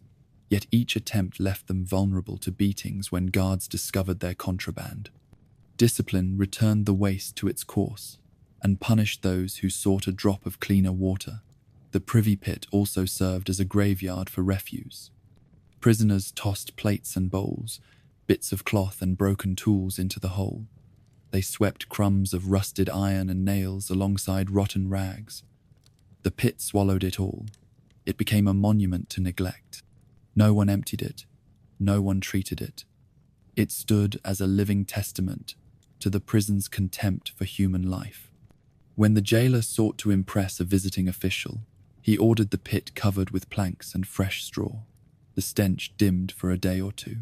The official nodded in satisfaction and walked on. Behind his back, the warders tossed aside the straw. They removed the planks and returned the pit to its full horror.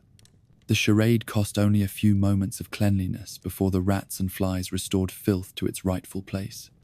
Every few months, soldiers from the garrison marched through to show their strength. They spied the privy pits and turned away in disgust. They sharpened their spears over the stench and bragged of how they would never be imprisoned in such a place. But when duty called, they too found themselves living off the same water and off the same scraps. They too fell sick and coughed in terror at the rustle of rats. The pit made no distinction between criminal and soldier. It welcomed all into its depths. In years of chronicled outbreaks, the privy pits stood as the fountains of each plague wave. Records show that 8 days after heavy spring rains, the first symptoms of dysentery appeared. 13 days after a hot summer drought, the first cases of fever broke out. Each cycle of disease followed the rhythms of overflow and drought in the pits. Prisoners charted the calendars in whispered numbers scratched on their cell walls. They knew when to expect death and which walls to avoid. Women prisoners bore a special horror. The pit lay near the corner of the chamber, where straw served as a poor bed. Women with child or nursing infants suffered twice the pain. They risked miscarriage and the spread of mastitis. When the midwife arrived, she carried no linen or herbs. She brought only a knife in case the mother's life needed saving at the cost of the child. Even the midwife wore a kerchief soaked in vinegar and oil to ward off the smell of shea and waste. She left behind a small heap of blood-stained rags beside the pit. No one thanked her. In a rare act of mercy, a priest petitioned to bless the privy pits with holy water. He carried a silver chalice into the yard and splashed droplets into the rancid pools. He recited prayers for cleansing and forgiveness. The rats scattered in surprise, but returned within minutes. The flies buzzed louder in protest. Disease lurched on, unshaken by the blessing. The priest left with tears in his eyes. He never returned. By the time you emerge from the darkness, you carry the memory of that pit in every breath. You hold your breath as you cross the yard. You dip your water flask into the cleanest well you can find and shake it 3 times before drinking. You scrub your hands at the first trough even though the soap is coarse and the water piping cold. Each act becomes a lifetime habit born of fear and of survival. The privy pits of medieval prisons were more than a nuisance. They were engines of death. They spread dysentery, scurvy, and plague through every cell and through every prisoner's veins. They fed flies and rats and microbes that no law could contain. They reflected the utter disregard for the dignity and lives of those who were confined. In a place built to punish the accused, the pits punished them for all eternity. You step into the guardroom where the jailers count coins and slip prisoner rations from bowls into hidden pouches at their belts. Their eyes flick to your cell door's weathered hinges as though calculating your worth in silver. In medieval prisons, the warders held absolute power over every living soul behind bars, and they used that power to line their own pockets. Bribes paid for fresh bread and clean water. Promises of leniency bought weeks of freedom from chains. Sins more serious earned a price in coin or in labor. The simplest form of corruption began at intake. A new prisoner arrived with a few coins pressed into his palm or sewn into his tunic. The jailer offered a courtesy cup of ale and a handful of stale bread in exchange for the promise of a gift to follow. Wealthy suspects sent letters to families offering sums for better treatment. When that plea reached the warder's ear, he smiled and led the man past the fetid cells into a private chamber with a thin mattress and a window shutter that opened onto fresh air. For this comfort, he demanded 2 weeks' worth of rations in advance. Rations became another source of profit. Officially, each prisoner received 3 mugs of gruel a day. In practice, warders sold extra portions to those who could afford them. A loaf of barley bread cost $1 in the market, but inside the prison it sold for 5 times that price. A cup of water from the clean spring at the castle gate cost a token smuggled into the yard. Refugees and barefoot vagrants starved to death, while warders feasted at the expense of their suffering. Torture served not only as punishment but as revenue. Interrogations were conducted at a fee. A jailer charged for the use of the rack or for tightening the thumbscrew. Each twist of the screw required a small payment, and the price rose with each accusation and with each new question. Families of the accused sometimes settled bills with gold, so their relative would confess quickly and end the ordeal. In that way, both guilt and innocence could be purchased by those with means. When ransom negotiations began, the warders acted as middlemen. A noble captive worth 1,000 marks in ransom found himself delayed by jailers who insisted on a cut for every coin that crossed the prison threshold. They weighed the gold on scales, rigged to understate the true value. They enforced odd fees for unlocking doors during parley and for providing candles so negotiators could read contracts. By the time the deal closed, the captive's family paid more in corruption than in ransom. Prisoners of low birth fared even worse. When a jailer grew tired of collecting bribes, he sold inmates into servitude. The local merchant or blacksmith paid a pittance for a steady supply of forced labor. Shackled workers toiled in fields or in workshops, the jailer receiving payment either in coin or in trade goods. Men and women bound for one prison term found themselves marched off to serve 10 years as indentured servants, their freedom auctioned to the highest bidder. Smuggling became a partnership between warders and merchants. A flask of wine smuggled through a crack in the wall could fetch a fortune among thirsty souls. Fresh vegetables carried in leather pouches on a guard's belt sold for sums that would feed a dozen prisoners for a week. When supplies ran low, the jailers conspired with coopers to puncture casks at the rear of the convoy. They pocketed a share of the lost wine and blamed damp or spoilage on the supplier. Records of one notorious jailer describe how he used prison keys as leverage in local politics. He seized the daughter of a wealthy merchant and held her in a private cell until her father delivered a night's ransom. He never produced charges or trial. Instead, he threatened to denounce her as a heretic unless the merchant paid triple the normal fee. The man complied and delivered both coin and a promise never to speak of her again. Within weeks, the jailer rose in status among his peers and bought a fine manor on the outskirts of town. The cost of corruption fell hardest on the poorest prisoners.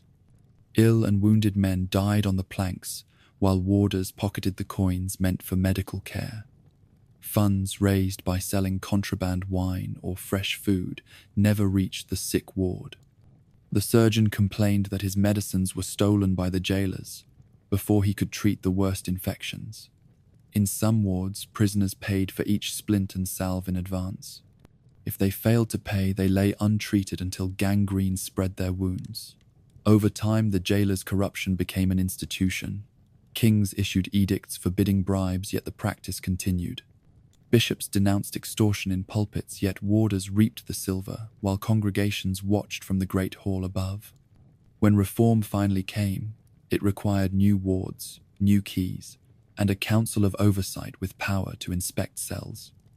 Even then, many jailers simply shifted their rackets to new prisons or sold copies of the city keys to other officials. The corruption of the wardens stands as one of the darkest legacies of medieval incarceration. It reveals how power unchecked breeds cruelty, and how desperation breeds schemes of profit that prey on the weak. In the dungeon, the law became nothing more than a transaction. Freedom tasted of coin. Suffering paid bills, and justice was sold at a price that only the desperate could afford. You step into the barred chamber, and the heavy door clangs shut behind you. The single candle guttering on its iron bracket at eye level is snuffed out by a sudden draught. Darkness swallows you. No whispers drift through the walls. No footsteps echo down a corridor. Only the beat of your own heart fills the void. This is the cell of isolation, designed not merely to lock you away, but to erase your mind. In the first hour, you strain to hear anything beyond your own breathing and the faint drip of water from a crack in the ceiling. You twist on the hard stone floor and find a single shallow depression carved for a sleeping body. There is no cot, no straw, no blanket. At best, you find a scrap of cloth torn from a rags-laden prisoner before you. You cling to it, as though it were a talisman against the blackness. Time loses all meaning. You have no sun on your face, no breeze on your skin, no sound but your pulse hammering in your ears. Minutes stretch into hours, and hours warp into days. You press your hand against the wall and trace the pattern of the stones until your fingertips go numb. You whisper your own name into the darkness to prove you still exist. The echo mocks you. On the second day, you feel the first stirrings of panic. Your vision swims in half light. You think you glimpse movement at the edge of the blackness, shadows that dart just beyond your reach. You fling your arms wide in a futile gesture of defense. Your fingers strike cold stone. You try to gather breath for a scream but find your throat dry and your corded voice spent. By the third day, you begin to hallucinate. A single drop of water drips at irregular intervals, and you count the time between drops as though it were a clock. But the drip slows, then stops altogether, and in the silence you hear voices calling your name. You strain to locate the sound but find only your own fear echoing back. You wonder if the walls themselves speak to you, if the jailer's laughter is hidden in the mortar. Hunger gnaws at your belly, though the guards promise food twice a day. When the slice of stale bread arrives, it tastes of ash and despair. You find scraps of mold clinging to the crust. You eat it anyway, fearing that refusal will bring further punishment. Each crunch reminds you of the slow decay of every hope you carried into this place. Sleep becomes an enemy. When you close your eyes, you dream of shadow hands reaching for your throat, of rats crawling across your face, of strangers whispering secrets you cannot recall upon waking. When you open your eyes, you find only darkness. You lie on your back and breathe shallowly, afraid that deep breaths will summon the nightmares back. By the fifth day, your limbs tremble from exhaustion and from the strain of standing at the door for any sign of the warder. Each time the lock turns, you freeze. Brace yourself, ready for punishment or release. But the door opens only to thrust a bowl of water into the gaps. No words spoken, no care shown. You drink greedily, then hunch your shoulders to ward off the cold that seeps from the stone. Your mind fractures under the pressure. You scrap at your own skin until blood beads on your arm. You whisper apologies to ghosts that haunt your cell. You sing fragments of hymns to ward off the silence. You repeat a single mantra until it becomes your only lifeline. In the merciless stillness, every thought ricochets back to you until you cannot tell which voice is your own. On the seventh day, the jailer returns at last. He spits through the gap and demands confession. You cannot speak plainly. Your lips tremble with terror. You stutter in the dark until he strikes the door with his cudgel and leaves you to the silence once more. In that moment, you realize that the real torture lies not in the implement, but in the void between blows. When the door finally opens for your removal, you stagger into the corridor and blink at the sunlight rushing in. Your eyes sting and your legs buckle beneath you. Guards half carry you to the infirmary where candles burn and voices murmur above your head. You taste clean air and tears. You know some part of you remained behind in that empty cell, lost to the night and never to return. Medieval wardens use solitary confinement not only to punish, but to break a prisoner's spirit. In the darkness, men surrendered their sense of self. They confessed crimes they did not commit, begged for mercy they did not deserve, and sometimes begged to die just to escape the permanence of empty quiet. No rack could match the cruelty of a cell built to erase mind and memory. When you walk free at last, you carry the terror of isolation in every heartbeat and in every shadow that moves at the edge of your vision. Solitary confinement leaves scars deeper than any brand or wound. It teaches that human beings need more than food and water to survive. They need light, they need sound, they need the presence of another soul. Deprive a man of those things, and he becomes as broken as the chains that once bound him to that darkest cell. Prisoners in medieval jails faced walls of stone, iron bars, and the terror of guards who watched every breath. Yet desperation drove many to seek freedom no matter the cost. Some whispered of tunnels created by broken teeth and clasped belts used as rudimentary ropes. Others learned to bribe a careless guard or to promise a share of future riches. Each attempt at escape carried the hope of fresh air and the fear of brutal reprisal, if caught. One common tactic was the clandestine removal of stones from the wall. A prisoner might pry loose a small block at night, slipping it into the folds of his tunic. Each scrape of stone on stone echoed in the cell, but the prisoner learned to pause at the faintest sound of boots in the corridor. Over weeks he gathered enough material to carve a space just large enough to wriggle through. When the final block fell, his heart thundered as he edged into the dark cavity beyond the cell wall.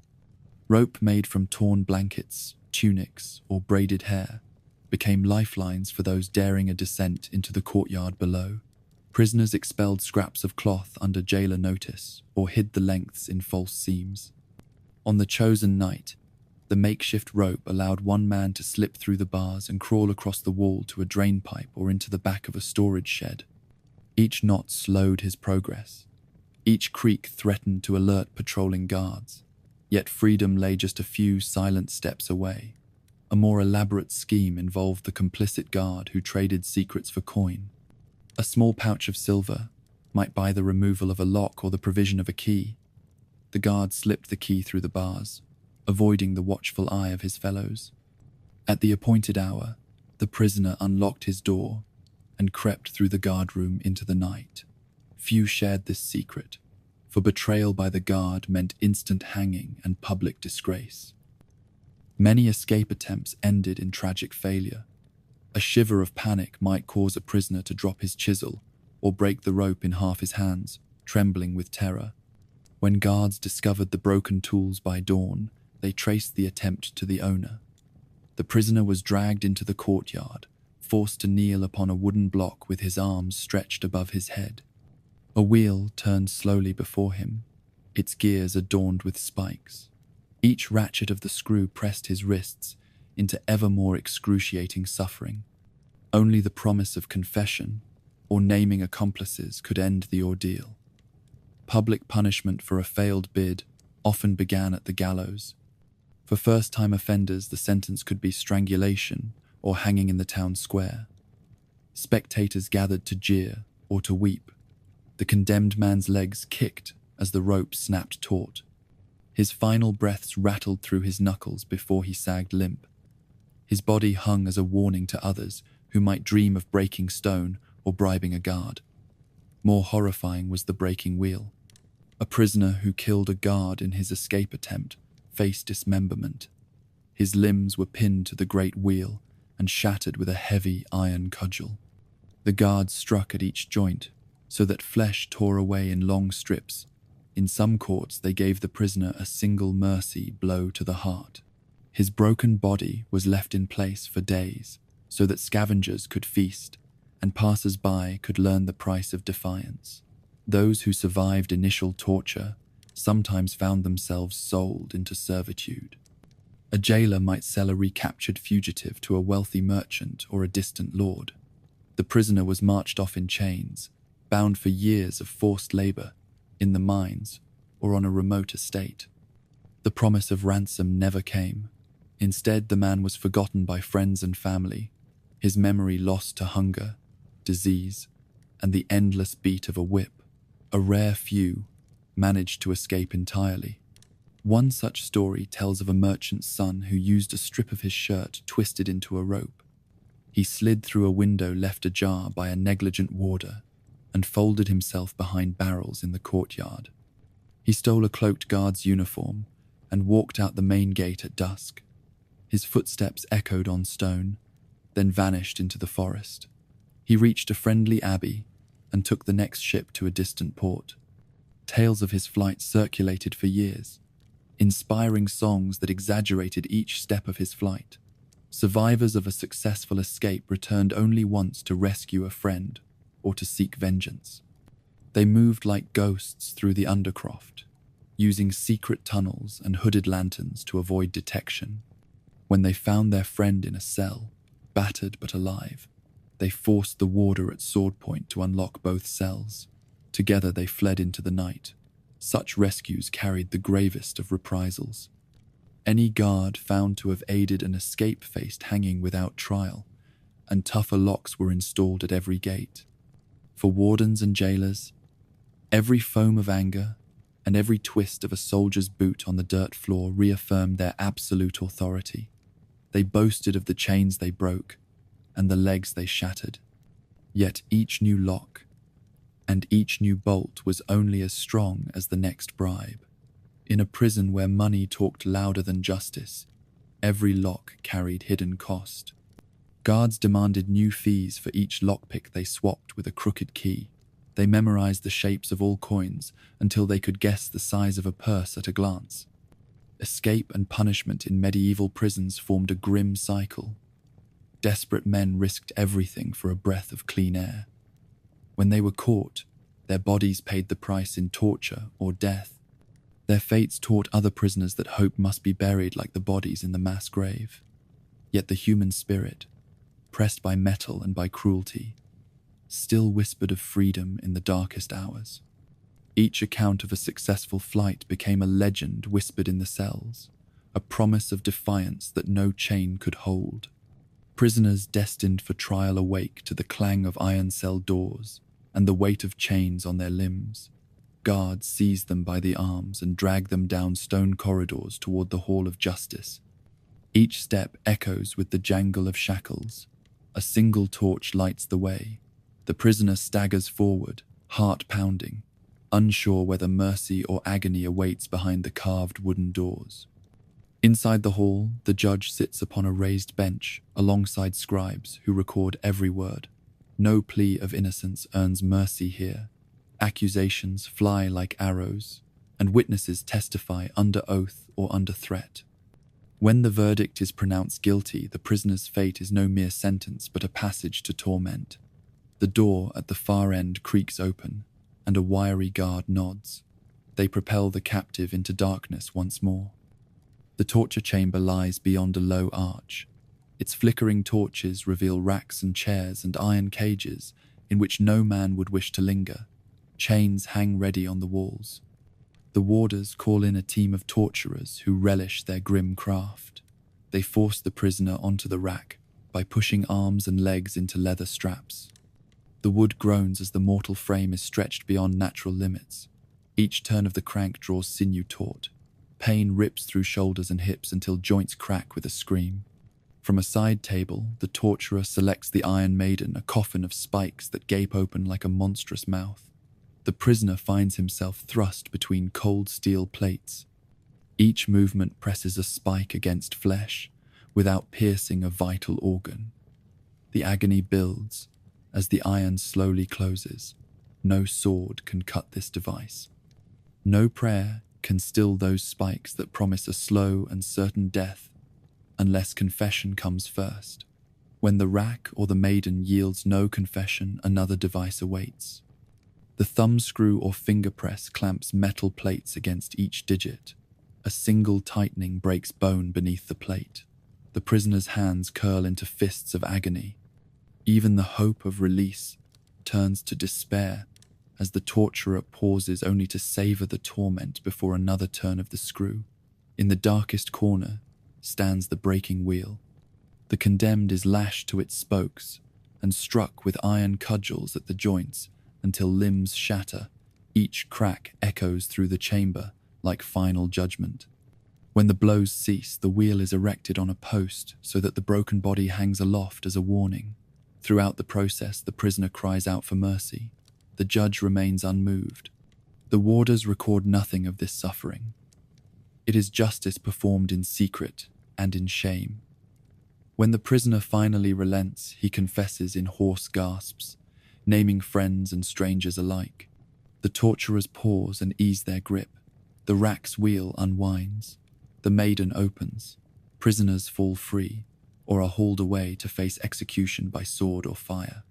Trial and torture were the twin pillars of medieval justice. One declared guilt, and the other extracted confession through engineered suffering. No prisoner could expect fair hearing or humane treatment. The path from cell door to torture chamber was one of shadows and pain, from which few emerged whole in body or spirit. You wake to the cold drip of water in the corridor, but you do not stir. Your body lies stiff on the plank, your breath shallow and raspy. Around you, other cells hold hollowed shapes that will never rise again. Death in custody was not rare. In medieval prisons, it came as surely as night follows day, a slow procession of suffering that ended without ceremony or grace. The simplest killer was exposure. Cells stood unheated and drafty. In winter, the stone walls drew heat from your bones. Damp seeped through cracks and drew sweat into chill. You shivered under your thin tunic until your teeth chattered like broken bones. Each night, frost crept into the straw beneath you. By dawn, your limbs froze in place. Prisoners found you huddled on the plank, eyes glazed and lips blue. No guard noticed until your stiff form tripped them on the way past. Starvation claimed its share. Official rations were paltry, a mug of thin gruel at dawn and dusk, a crust of barley bread at noon. Yet prisoners often missed meals through guard laziness or theft. Your own bowl sat empty for days until you first crawled to it and found only crumbs. Hunger drove you to gnaw on belt leather and to chew rags. You grew gaunt. Your ribs showed through your skin like the bars of a cage. One morning you lay still, too weak even to lift your head for the meager offering, and slipped into a quiet sleep from which you never woke. Disease lurked in every drop of water. The prison well drew from groundwater, tainted by privy pits and by rotting refuse. You drank from your cup and felt grit scrape your tongue. Within hours, cramps seized your gut. Dysentery tore you apart. You clutched the plank as fever racked your body. Guards heard your screams but offered only a bucket to catch the blood and waste. By nightfall you collapsed, and your cellmate found you unresponsive at dawn. Scurvy crept into your veins when fresh produce never crossed the threshold. Gums bled, joints swelled, and dizziness made walking impossible. You hobbled to the door seeking water or a scrap of turnip. The guard swore at you and slammed the door. You fell into the damp straw and lay there as infection set in at every wound. When your breathing faltered, they found you dead with a ring of flies at your nose. Plague arrived with panic. Fleas fled from the rat swarm that haunted every corner. You awoke one morning with fever blistering your flesh. Purple blotches erupted on your arms. Your breath rattled in your chest.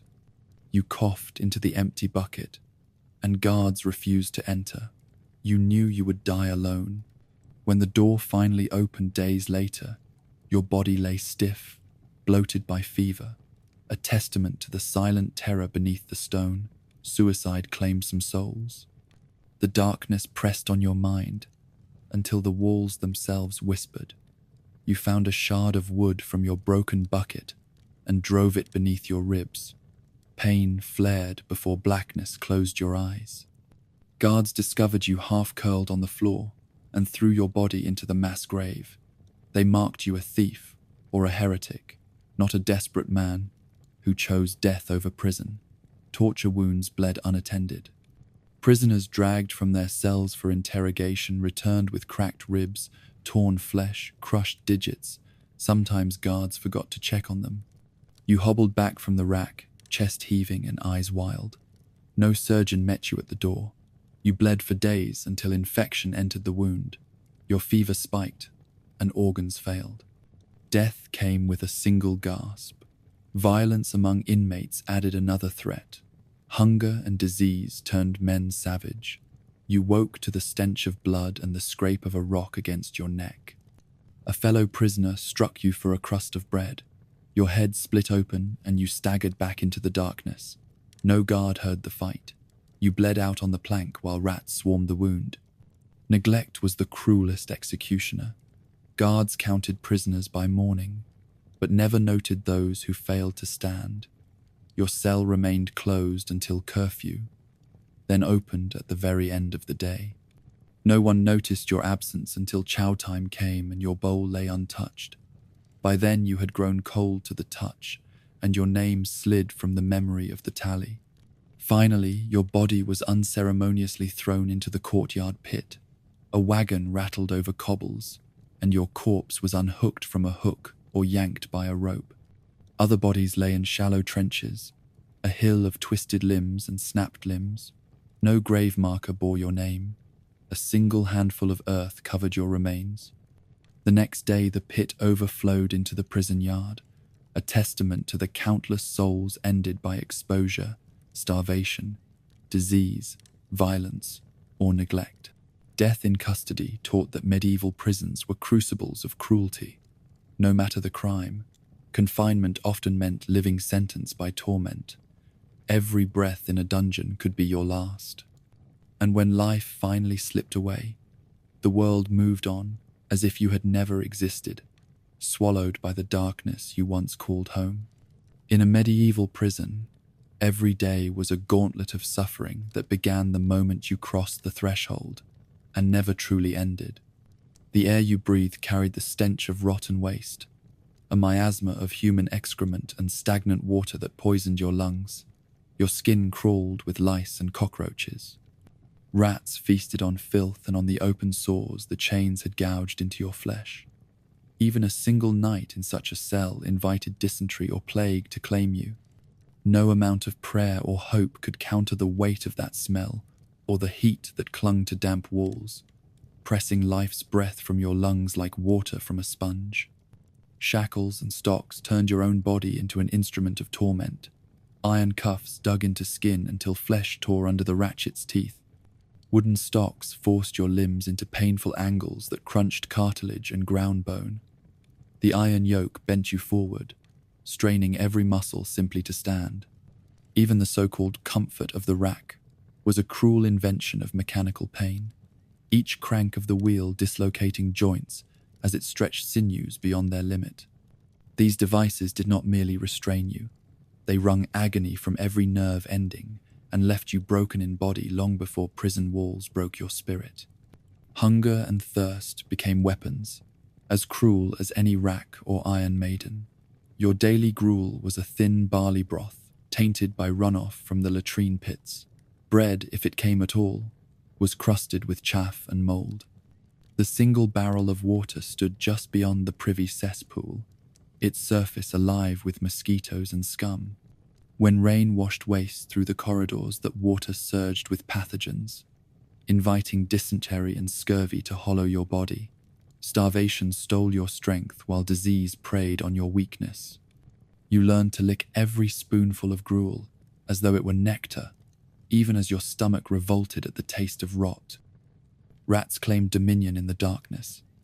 These vermin swarmed under every plank and through every crack, gnawing at your boots, invading your bedding, feasting on your fellow inmates where they fell.